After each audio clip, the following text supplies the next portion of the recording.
नमस्कार दोस्तों, इन्फोटॉस के बहुत ही फ्रेश एपिसोड में आपका स्वागत है। तो चलिए शुरू करते हैं। आज की दोस्तों सबसे पहली अपडेट निकल कर आ रही है हमारी union territory Jammu and Kashmir से, जहां पर तो जम्मू एंड कश्मीर में जो पावर सप्लाई है उसको बेहतर बनाते हुए union territory Jammu and Kashmir की जो गवर्नमेंट है उनके द्वारा total 22 power transmission and distribution projects launch कर दिए गए हैं, जो कि ओपन भी हो गए हैं।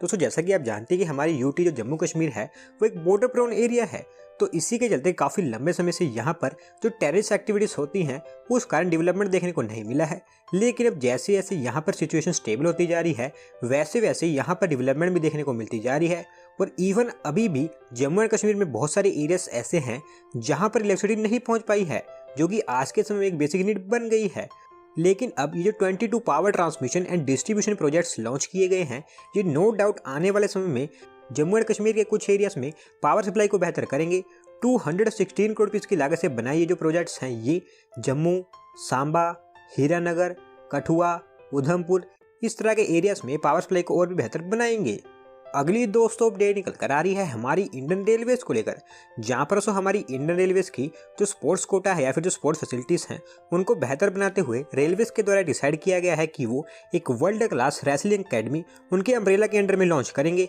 जो कि दिल्ली के किशनगंज में बनकर तैयार होगी। दोस्तों हमारी जो रेलवेज है उनके द्वारा ये जो रेसलिंग एकेडमी है इसको लेकर अनाउंसमेंट कुछ समय पहले ही की गई है, और अनाउंसमेंट के समय हमारी रेलवेज के द्वारा ये भी कहा गया था कि जो रेसलिंग एकेडमी होगी ये बहुत ही जल्दी बनकर तैयार हो जाएगी। और अब इसके इस्टेब्लिशमेंट के लिए जो काम है वो सैंक्शन कर दिए गए हैं। 30.76 करोड़ रुपये स्पेंड करके ये जो रेसलिंग एकेडमी होगी ये बनकर तैयार होगी, जहां पर हर तरह की रेसलिंग से रिलेटेड एडवांस स्पोर्ट्स फैसिलिटीज बनकर तैयार होंगी।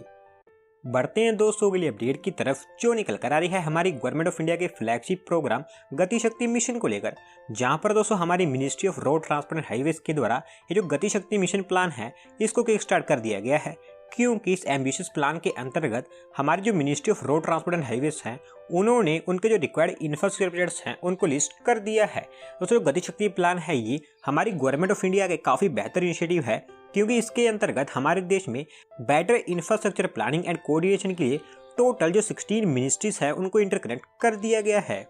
और अब इसी कारण हमारी ministry of road transport and highways के द्वारा total 22 greenfield highways, 23 other imported infrastructure and highway projects and 35 multi modal logistic parks को आइडेंटिफाई किया गया है। और दोस्तों टोटल 22 ग्रीनफील्ड एक्सप्रेसवेज आइडेंटिफाई किए गए हैं, उसमें जो मेन एक्सप्रेसवे है वो आप अपनी स्क्रीन पर देख सकते हैं। साथ साथ जो अदर इंपोर्टेड 23 की प्रोजेक्ट्स आइडेंटिफाई किए गए हैं उनको भी आप अपनी स्क्रीन पर देख सकते हैं। और वहीं बात करें 35 मल्टी मॉडल लॉजिस्टिक पार्क की, तो इसमें से एक असम के जोगीघोपा में अंडर कंस्ट्रक्शन है, और नागपुर, चेन्नई एंड बेंगलुरु यहाँ पर मल्टी मॉडल लॉजिस्टिक पार्क्स को सेटअप करने के लिए बिड्स इनवाइट हो चुकी हैं।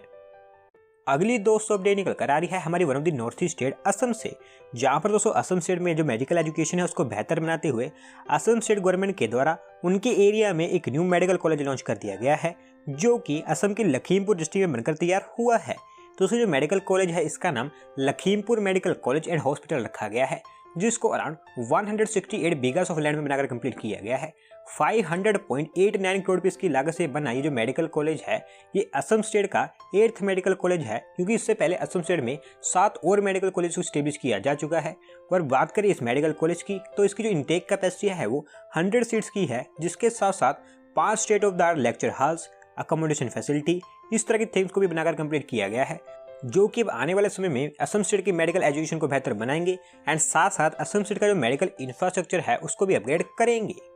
अगली दोस्तों अपडेट निकल कर आ रही है हमारे देश की मोस्ट लिवेबल सिटी पुणे से, जहां पर दोस्तों पुणे लोकल एडमिनिस्ट्रेशन के जो ऑफिशियल्स हैं उनके द्वारा कहा गया है कि अब पुणे में एक फिल्म सिटी एंड एक इलेक्ट्रॉनिक पार्क को भी डेवलप किया जाना है, एंड इसके लिए जो लैंड है उसको ऑलरेडी आइडेंटिफाई कर लिया गया है। दोस्तों इन्वेस्ट इन पुणे सेशन के दौरान ये जो अनाउंसमेंट है ये की गई है। और वहीं बात करें इलेक्ट्रॉनिक पार्क के बारे में, तो जो इलेक्ट्रॉनिक पार्क होगा इसको पुणे के रंजनगांव में डेवलप किया जा रहा है। अराउंड 600 एकर्स के एरिया में ये जो इलेक्ट्रॉनिक पार्क है ये डेवलप हो रहा है, जहां पर electronic and wide goods in दोनों की मैन्युफैक्चरिंग से रिलेटेड जो कंपनीज होंगी उनको सबसे पहले प्रायोरिटी दी जाएगी। और वैसे मैं आपको ये भी बता दूं कि जो रंजनगांव है यहाँ पर ऑलरेडी एक इलेक्ट्रॉनिक स्टेट बनकर तैयार हो चुकी है,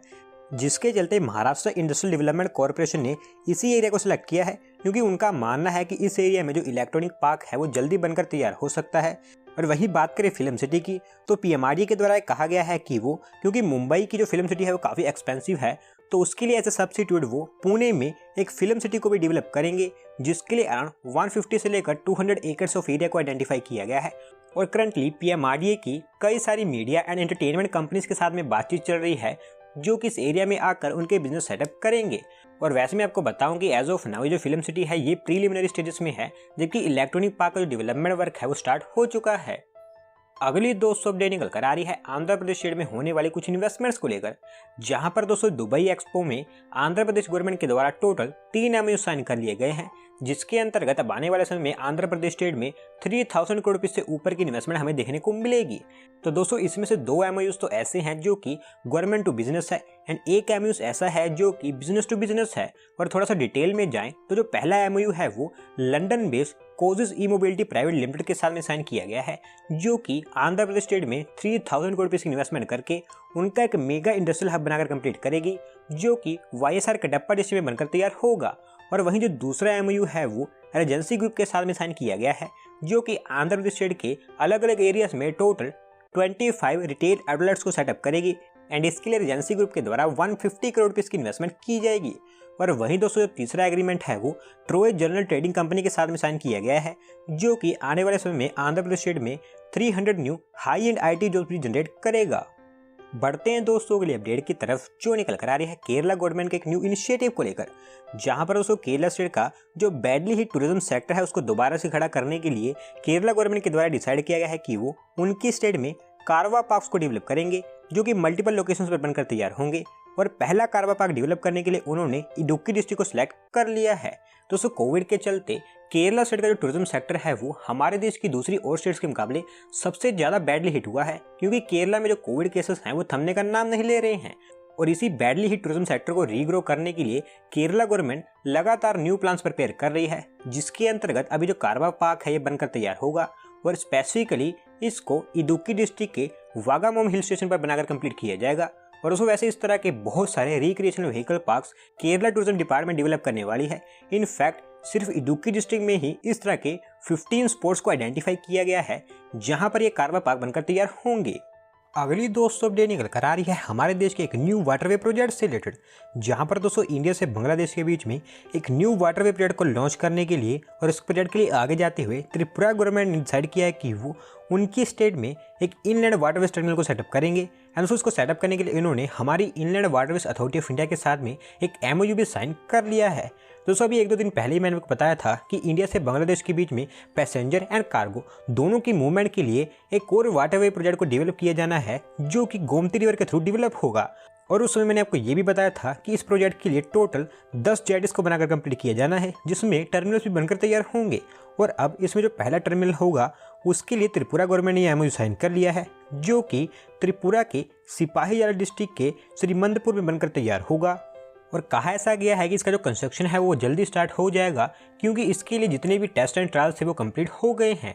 आज की दोस्तों लास्ट अपडेट निकल कर आ रही है इंडियन क्लाइमेट चेंज गोल्स को लेकर, जहां पर दोस्तों हमारे देश में CO2 के रिडक्शन के लिए department of science and technology के द्वारा डिसाइड किया गया है कि हमारे देश में 2 new national centre of excellence setup किए जाएंगे, जिसमें से एक मुंबई में बनकर तैयार होगा एंड दूसरा बेंगलुरु में बनकर तैयार होगा। दोस्तों जो पहला होगा वो मुंबई में IIT बॉम्बे में बनकर तैयार होगा, जो कि कार्बन कैप्चर एंड यूटिलाइजेशन से related new innovation and new processes पर फोकस करेगा। और वहीं दूसरा Jawaharlal Nehru centre for advance scientific research, जो कि बेंगलुरु में है, यहाँ पर बनकर तैयार होगा एंड ये कार्बन कैप्चर एंड यूटिलाइजेशन से रिलेटेड जो न्यू मटेरियल्स हैं उनको डेवलप करने पर फोकस करेगा। और दोनों के दोनों जो सेंटर्स होंगे वो हमारे department of science and technology के अंडर में ही वर्क करेंगे। तो देखते हैं कब तक ये रेडी होते हैं।